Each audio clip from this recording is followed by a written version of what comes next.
বাংলাদেশ আওয়ামী লীগের সভানেত্রী শেখ হাসিনা গত মাসের 17 তারিখ যখন ঘোষণা দিলেন তিনি দেশে ফিরবেন, সেটি নিয়ে অনেক কথাবার্তা হচ্ছে। আজকে তার আরেকটি সাক্ষাৎকার প্রকাশ পেয়েছে ভারতীয় একটি গণমাধ্যমে। সেখানে তিনি পুনরায় বলেছেন এ বছরের মধ্যেই তিনি দেশে ফিরবেন। যাই হোক, সঙ্গে আরেকটি ইস্যু, বাংলাদেশের বর্তমান প্রধানমন্ত্রী তারেক রহমান মালয়েশিয়া এবং চীন ভ্রমণ করেছেন। কি পাওয়া গেল সেখান থেকে, সব বিষয় নিয়ে কথা বলবো। হাসান মাহমুদ, আমি আপনার কাছ থেকে শুরুতে একটু জানতে চাই, আওয়ামী লীগের বা রাজনৈতিক পরিস্থিতিতে যাওয়ার আগে এই যে তারেক রহমান মালয়েশিয়া এবং চীন ভ্রমণ করলেন, এটি নিয়েও নানান হিসেব নিকাশ, অঙ্ক ইকুয়েশন চলছে। সাবেক পররাষ্ট্রমন্ত্রী হিসেবে আপনি দায়িত্ব পালন করেছেন, কিভাবে দেখছেন বিষয়টি? প্রথমত, তারেক রহমান কেন প্রথমে চীন যাওয়ার সিদ্ধান্ত গ্রহণ করলেন, দ্যাট ইজ এ কোয়েশ্চেন। কারণ চায়নার সাথে ভারতের বিরোধ আছে, চায়নার সাথে আমেরিকারও বিরোধ আছে। আবার চায়নায় গিয়ে তিনি সেখান থেকে কোনো ইকোনমিক প্যাকেজ বা এমন কোনো কিছু চমকপ্রদ কিছুই সেখান থেকে পাননি।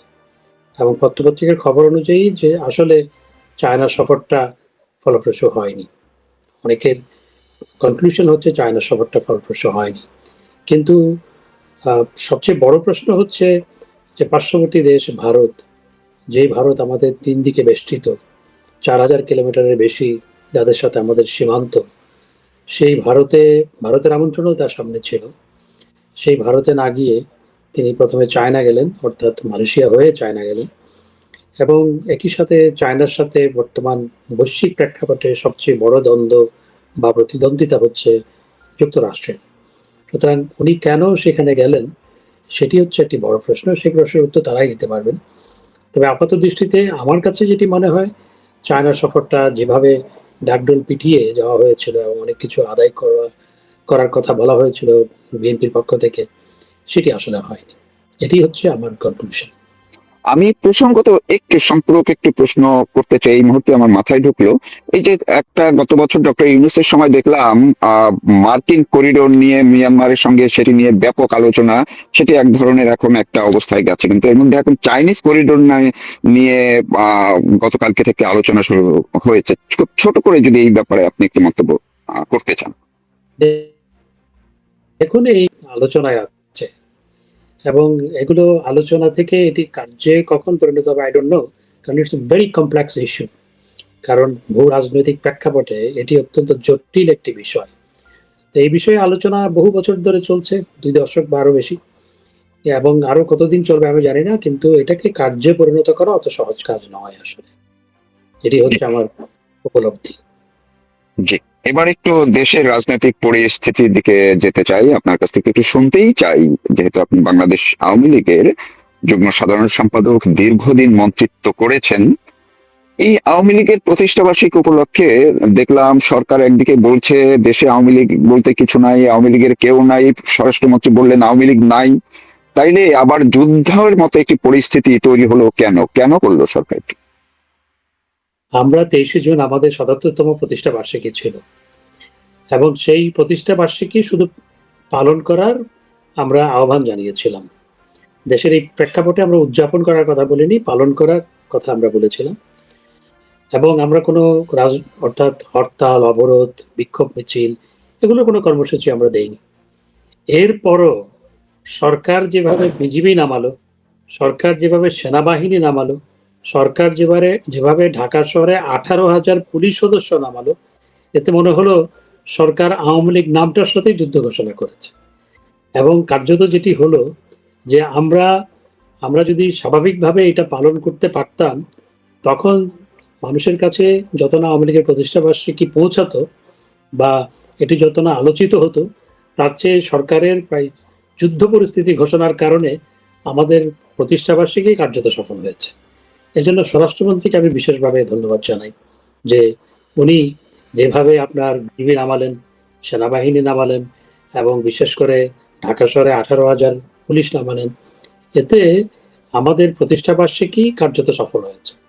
এবং আরেকটি জিনিস এটার মাধ্যমে প্রমাণিত হয়েছে, সরকার আওয়ামী লীগের নাম শুনলেই খুব নার্ভাস হয়ে যায়। এবং আওয়ামী লীগের প্রতিষ্ঠা বার্ষিকী সামনে রেখে যে যুদ্ধ পরিস্থিতি বা যে নামের সাথে যুদ্ধ ঘোষণা বা বাতাসের সাথে যুদ্ধ ঘোষণার মতো যেটি করা হলো, এতে মনে হলো সরকারের মধ্যে প্রচন্ড একটি নার্ভাসনেস কাজ করছে। সরকারের নার্ভাসনেস এর কথা আপনি বললেন, আমি এই প্রশ্নটি করতাম আপনাকে, ধন্যবাদ যে আপনি নিজ থেকে এটি বললেন। এই জায়গায় যেহেতু আপনি পররাষ্ট্রমন্ত্রী ছিলেন, আপনার বহির্বিশ্বের সঙ্গে যোগাযোগ তো ছিল, এখনো নজর আছে, তাহলে তারেক রহমান সরকার বা স্বরাষ্ট্রমন্ত্রী যা করলো, এটি কি বহির্বিশ্বের নজরে গেল কিনা, একটু ভিন্ন ভাবেই গেল কিনা? এখন পৃথিবী এখন গ্লোবাল ভিলেজ, এবং প্রথম আমরা 5ই আগস্টের পরে বহির্বিশ্ব আপনার ডক্টর ইউনূসকে নিয়ে ব্যস্ত ছিল প্রথম কয়েক মাস। পরে তারা বুঝতে পারলো যে ডক্টর ইউনূস একজন দেশ পরিচালনার জন্য প্রচন্ড অদক্ষ একজন মানুষ। তার নেতৃত্বে দেশে মব সন্ত্রাস হচ্ছে, প্রচন্ডভাবে হিউম্যান রাইটসের মত স্বাধীনতা ভুলুণ্ঠিত হচ্ছে। তখন থেকে তারা আমাদের বক্তব্য শোনা শুরু করলো, এবং তৎপ্রেক্ষিতে কিছু প্রতিক্রিয়াও বহির্বিশ্বের বিভিন্ন জায়গা থেকে এসছে। এবং আজকেও এই একটি নির্বাচন আওয়ামী লীগকে বাদে, অর্থাৎ দেশের 50% বেশি মানুষ যেই দলকে সমর্থন করে সেই দলকে বাদ দিয়ে একটি নির্বাচন অনুষ্ঠিত হয়েছে। সেই নির্বাচনের মাধ্যমে একটি রাজনৈতিক দল সরকার গঠন করেছে, এবং একটি রাজনৈতিক দল সরকার গঠন করার পরে বহির্বিশ্বের আগ্রহ ছিল তারা কেমন করে, whether they can make a difference। Doctor ইউনূসের তুলনায় তারা কোনো পার্থক্য তৈরি করতে পারে কিনা সেটি বহির্বিশ্ব দেখার জন্য মুখিয়ে ছিল। কিন্তু গত 4 মাসে, অর্থাৎ তারা 17ই ফেব্রুয়ারি সরকার গঠন করেছিল, 17ই ফেব্রুয়ারি সরকার গঠন করলে 4 মাসের বেশি হয়ে গেছে, প্রায় প্রায় 4.5 মাস। প্রায় 4 মাস। তো এই সময়ের মধ্যে আসলে স্বরাষ্ট্রমন্ত্রী ঘোষণা দিয়েছিল তিনি শপথ নেওয়ার পর মব সন্ত্রাস বন্ধ হবে। এখন মব সন্ত্রাস তো বন্ধ হয়নি, বরং তার দলের নেতাকর্মীরা মব সন্ত্রাস সউৎসাহে করছে। এই যে তুরাগের যে ঘটনা, জি। যে জনকে ধরে মেরে তাদেরকে আপনার নদীতে ফেলে দিয়ে হত্যা করা হলো, ওই সেটার জন্য একজনকে গ্রেপ্তার করা হয়েছে? সরকার কাউকে প্রশ্ন করেছে? কিছুই করেনি। এমনকি পত্রপত্রিকায় সেটি সংবাদ প্রকাশ করার ক্ষেত্রে প্রতিবন্ধকতা তৈরি করা হয়েছে। পত্রপত্রিকাও সংবাদ প্রকাশ করেছে 2 দিন পর। তার আগে যখন এটি সামাজিক যোগাযোগ মাধ্যমে ভাইরাল হয়ে গেছে, তখন পত্রিকা নিজের গরজে দেখলো তারা they are lag behind by the social media, then তারা এটা প্রকাশ করেছে। কারণ সরকারের পক্ষ থেকে হয়তো এই জন্য প্রতিবন্ধকতা তৈরি করা হয়েছিল। একই সাথে চট্টগ্রামে মব সন্ত্রাস করে একজনকে পুলিশের হাতে, ডিবির হাতে তুলে দেওয়া হয়েছে, সে ডিবির নির্যাতনে মৃত্যুবরণ করেছে। ফরিদপুরে আরেকজন মৃত্যুবরণ করেছে। এভাবে সারা দেশে মব সন্ত্রাস হচ্ছে। দেশের রাষ্ট্রমন্ত্রী যে বলেছিলেন মব সন্ত্রাস বন্ধ হবে, সেটা তো হয়নি। তার দলের নেতারাই, তিনি তো দলের স্থায়ী কমিটিরও সদস্য, তার দলের নেতারাই তো মব সন্ত্রাস করছে। এবং ডক্টর ইউনূস যেই আপনার মবতন্ত্র কায়েম করেছিল, সেটি থেকে দেশ বের হয়ে আসেনি, বরং মব সন্ত্রাস আরো বেড়েছে। এবং হত্যার যে মহোৎসব আজকে সারা দেশে চলছে, ধর্ষণের যে মহোৎসব আজকে সারা দেশে চলছে, পৃথিবী একটা গ্লোবাল ভিলেজ, এগুলো কোনো কিছুই গোপন থাকে না। আপনি শুধু পৃথিবীর সবাইকে এটি খুঁজতে হয় না, এআই কে বলুন যে বাংলাদেশে কি চলছে, এআই বলে দিবে যে বাংলাদেশে কি হচ্ছে, কি চলছে। এবং সেজন্য আপনার বহির্বিশ্ব প্রকৃতপক্ষে আজকে যেটি চলছে এটিতে বহির্বিশ্ব হতাশ, এবং তারা ইতিমধ্যেই প্রতিক্রিয়া ব্যক্ত করা শুরু করেছে। এবং এইভাবে চলতে থাকলে সেটি বহির্বিশ্বের প্রতিক্রিয়া দিন দিন আরো প্রখর হবে, কঠিন হবে। ধন্যবাদ, আপনি উপযুক্ত ভাবেই একদম সার্বিক পরিস্থিতিগুলো তুলে ধরলেন। যে অবস্থা আজকেও, যখন আপনার সাথে লাইভে যুক্ত হচ্ছে তার কিছুক্ষণ আগেও দেখলাম আরেকজন যুবলীগ নেতার লাশ পাওয়া গেছে একটি পুকুরের মধ্যে। এই পরিস্থিতি আমরা প্রতিদিনই দেখছি। আপনি সাবেক তথ্যমন্ত্রী ছিলেন, গতকালকেই এই যে আপনি বললেন সামাজিক যোগাযোগ মাধ্যমে তুরাগের ঘটনাটি যখন প্রকাশ পাচ্ছিল, গতকালকেই সরকারের পক্ষ থেকে, পুলিশের পক্ষ থেকে বলা হয়েছে এই প্রচারণা, এগুলো সবই অপপ্রচার, এতে বিভ্রান্ত না হওয়ার জন্য বলা হয়েছে, এবং মিথ্যা, সরাসরি বলা হয়েছে এগুলো মিথ্যা। তাহলে বাংলাদেশের মেইন স্ট্রিমের গণমাধ্যম গুলো কেন দেরি করলো? তারা কি সরকারের এই মিথ্যাকেই তারা ধারণ করছিল কিনা? আমি এই জন্য মেইন স্ট্রিমের গণমাধ্যম, আমরা যখন ক্ষমতায় ছিলাম তখন আপনার পান থেকে চুন খসলেই নিউজ হতো। জননেত্রী শেখ হাসিনার বিরুদ্ধে বড় বড় সংবাদ হয়েছে, তথ্যমন্ত্রীর বিরুদ্ধে সংবাদ হয়েছে, এবং সরকারের বিরুদ্ধে তো হতোই। এবং একই সাথে আপনি দেখেছেন যে কাউকে পুলিশ পুলিশ হাতকড়া পরিয়ে তার বাবার জানাজায় আমরা হাজির করেছিল বিএনপির একজন নেতাকে, যেটি আমরা নিজেরাও কন্ডেম করেছি। আমরা সরকারে থাকাকালীন আমি নিজে কন্ডেম করেছি। আমি নিজে তথ্যমন্ত্রী ছিলাম, আমি নিজে কন্ডেম করেছি। সরকারের তথ্যমন্ত্রী তো সরকারের মুখপাত্র হিসেবেই কাজ করে। আমি দলেরও যুগ্ম সম্পাদক ছিলাম, দলেরও বিকল্প মুখপাত্র হিসেবে আমি কাজ করতাম। সুতরাং আমি নিজে কন্ডেম করেছি।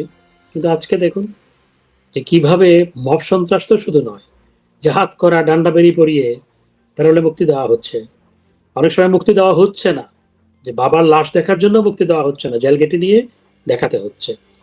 এবং আজকে যে ঘটনা প্রবাহগুলো ঘটছে, এগুলো আসলে সরকারের নিজের ভুল কিংবা নিজের যে ব্যর্থতা তো নয়, এটি আমি ব্যর্থতা বলবো না, এটি সরকার জ্ঞাতসারেই, তার দলের নেতাকর্মীরা এগুলো করছে সরকারের জ্ঞাতসারেই।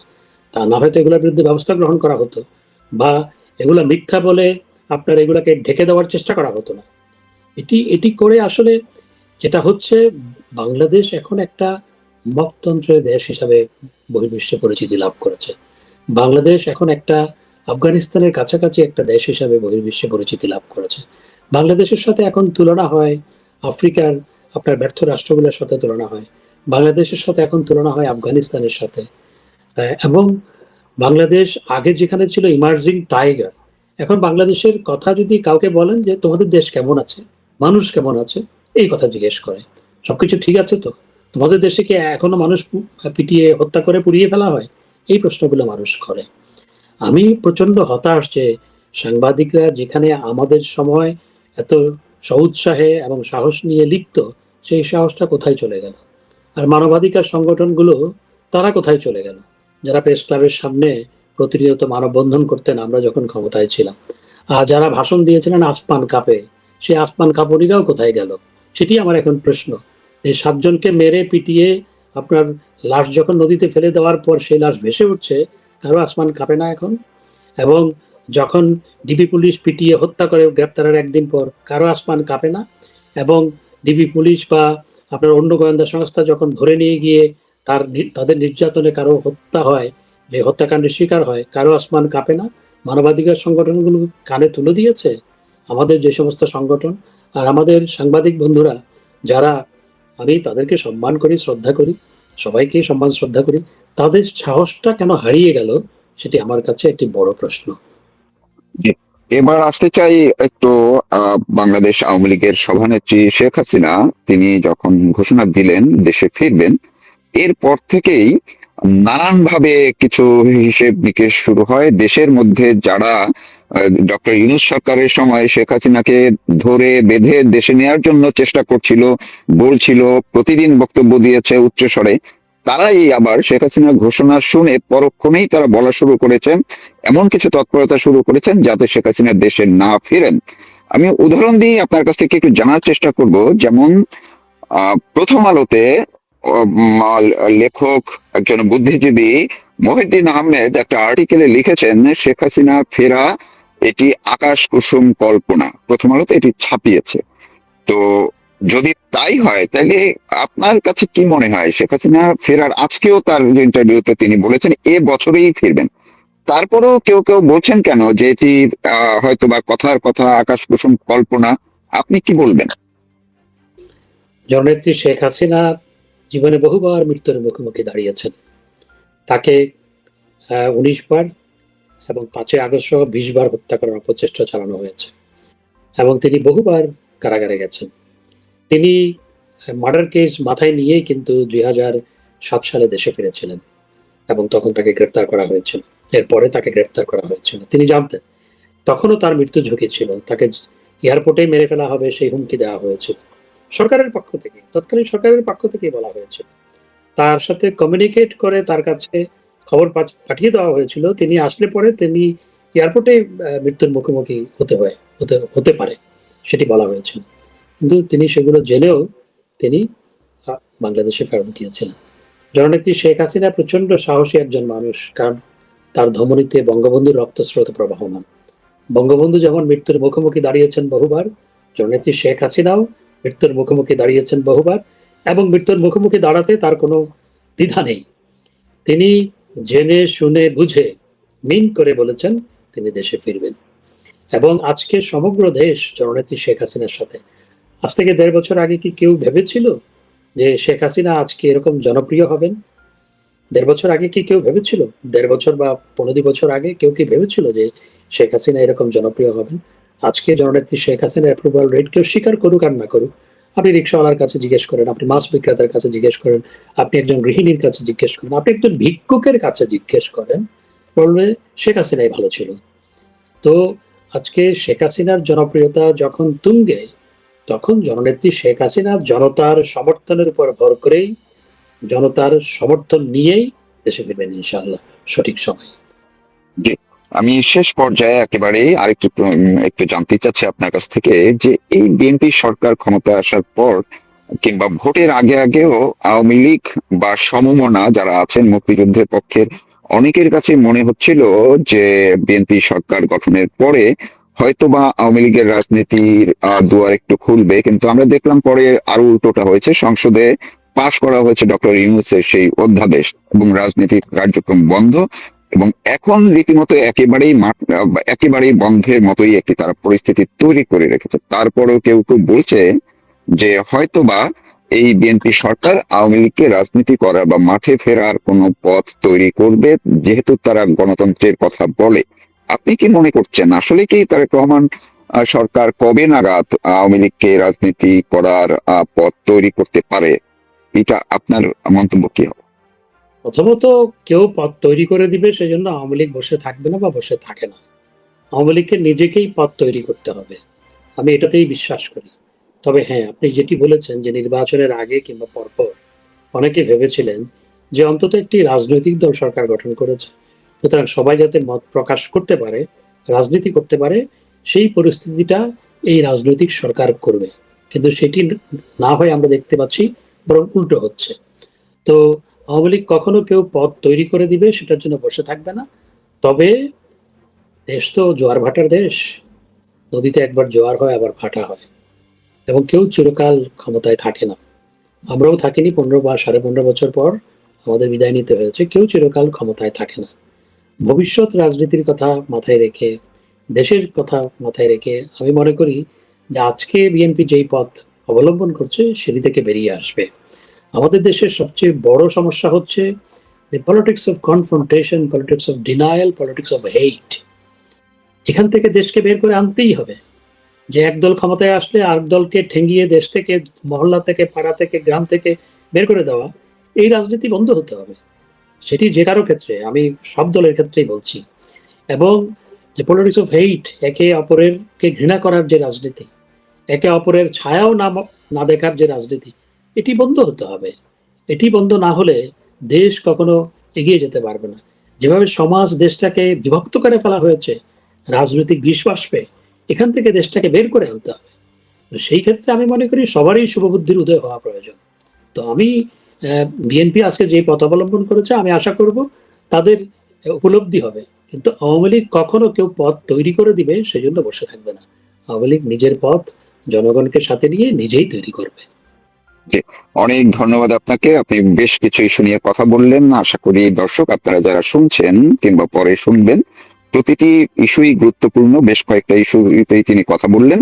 তার কথাগুলো শুনলে নিজেদের যে চিন্তার দুয়ার আরো একটু খুলে যাবে, ধারণাগুলো আরো পরিষ্কার হয়ে যাবে।